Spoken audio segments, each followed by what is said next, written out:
Mary, Yes. when I read through this, there are a couple things that just came up as questions.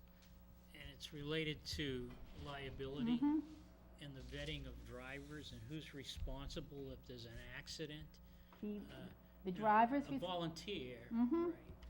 right? How does a volunteer get on a list? The driver will also have to prove that they have a license, that they have insurance for this vehicle, and basically the passenger is responsible for finding that volunteer.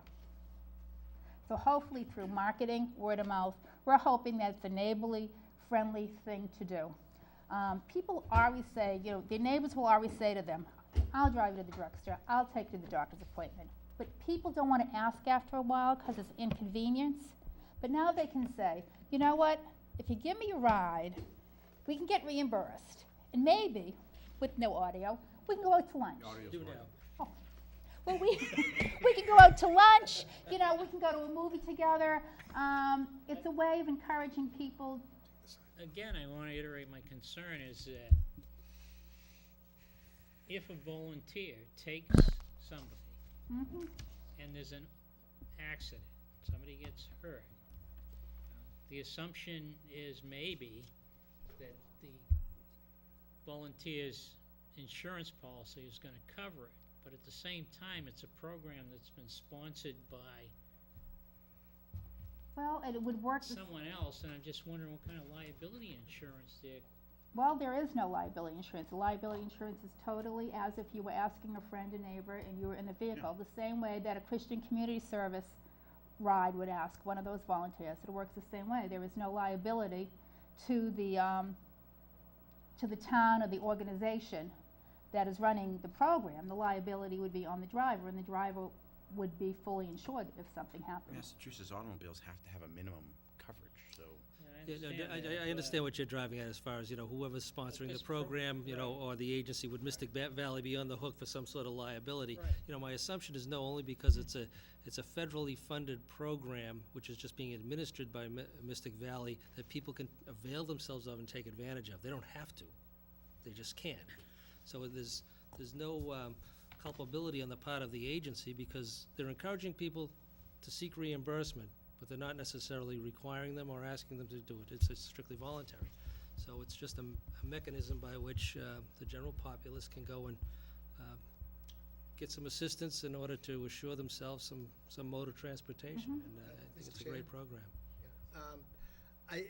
I understand your question as well, because I think what the concern is the insurance company, and I don't know how much they've been involved in this program. In the other examples that you gave, as you said, it started in California, you can get some local towns that use it. But the insurance companies might balk on something like that, especially in a big accident or something like that, where it becomes a person that was selected wasn't quite a good driver, and there needs to be controls on this that the insurance companies may have concerns To about. me, the liabilities are the same as who's ever giving them a ride is giving them a ride.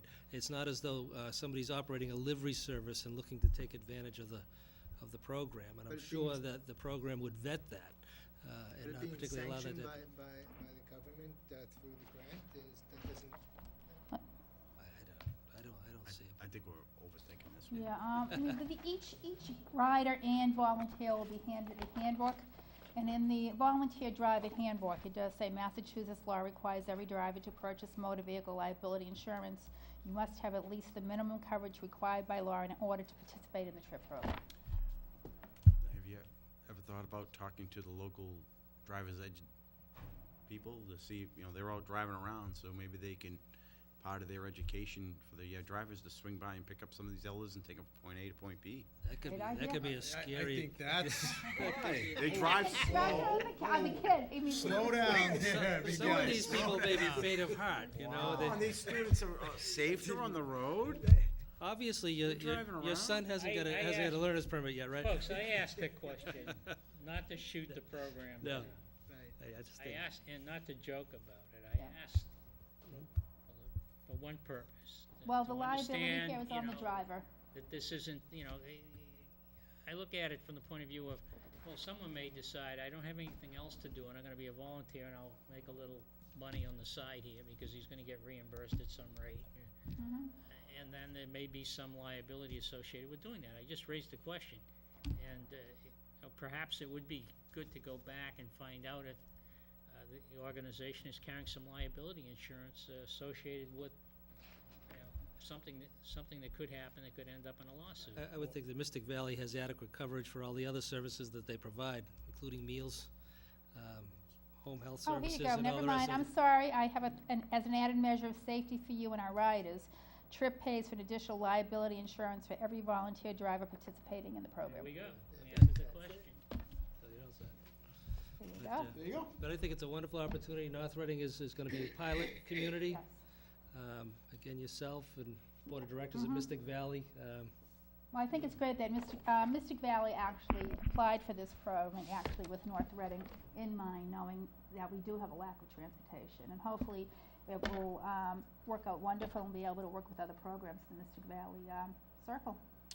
I hope so. It'll be an added benefit Yeah. to our Yeah, seniors. absolutely. Anyone, I mean, we don't have transportation, so something is better than nothing. And Right, let's so remember, we're we're gonna gonna be- walk on further transportation issues, gentlemen. so we're gonna be, obviously, we're gonna be doing it on cable TV, any type of. It will be on cable, it will be on, and through we the already had a transcript? few people apply through caseworkers.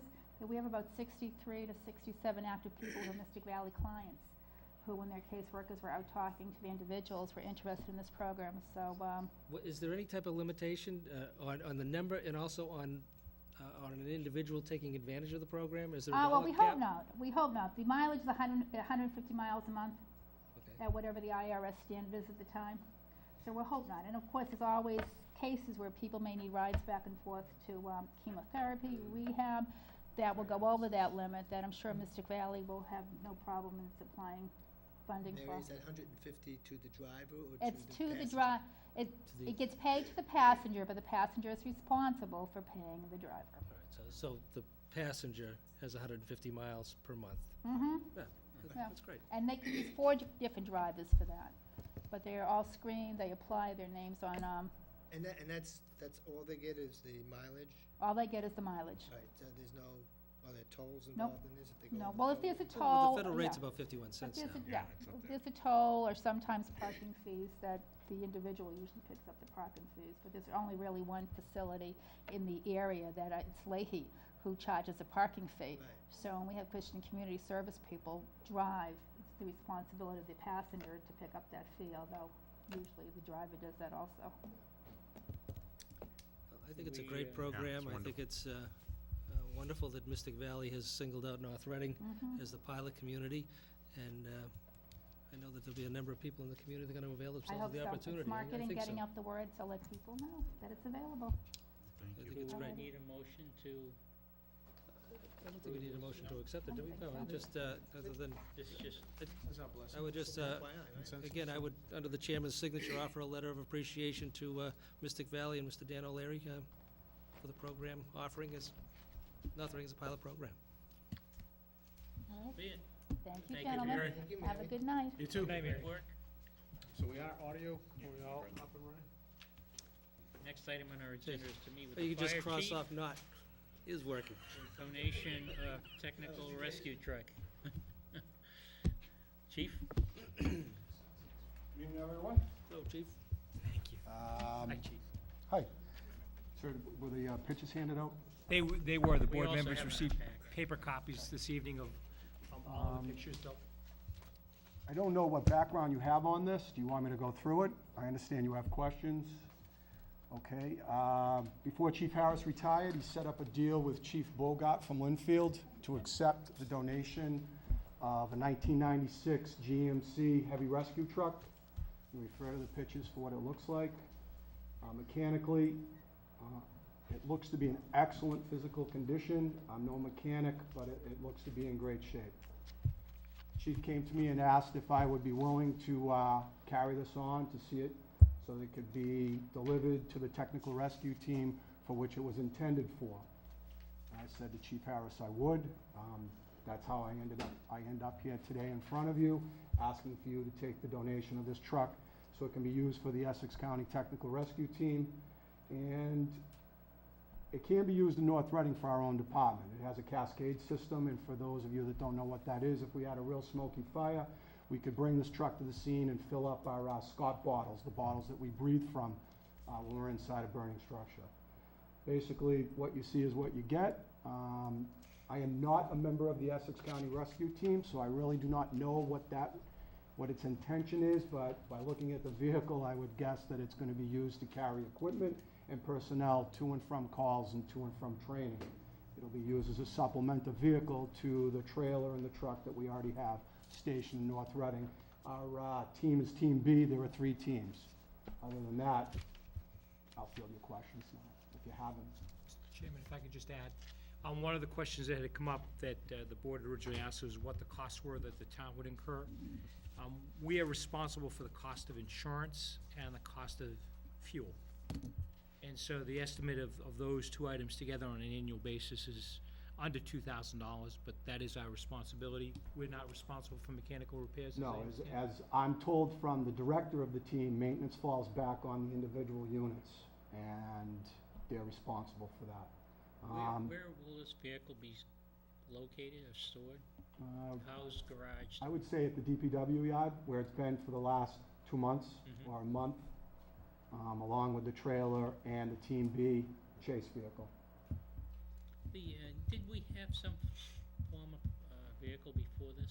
There is still a vehicle there. This will be used in conjunction with the vehicle that they have. There's 5 members on the team, John. How many on our team? 5 members on the team. The vehicle in question that we already have fit 2 comfortably. So, or is that a 4? Will that seat 4? The one that tows the trailer? That's a 4-door cab. So it's a 4-door cab, so that'll This is a suit 2-door. 4. This one, Looks like a 2-door. 2-door. So we store them at the DPW garage, but outside, I take it, or are they stored Yes. inside? They're stored outside. Yep, out back. Mr. Chair? Yes. You said the maintenance falls under the responsibility of the local units, is that how I understand? That's what I'm told.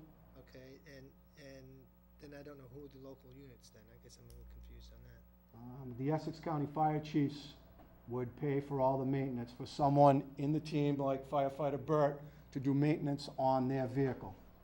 We're responsible for gas. I estimate in the last 12 months, we've put less than 50 gallons in the other vehicle. Maintenance is the team members, minimal. What year is this? 1996, I believe it should be written down on one of the pictures.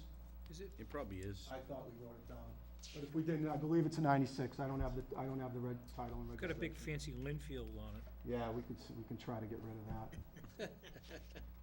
In time for the Thanksgiving Day football. It's really a pretty truck. Yeah. Yeah, it looks like it's a good They really took good care of it. I don't have an estimate of what it's worth, but it looks like it's worth at least 50 or more.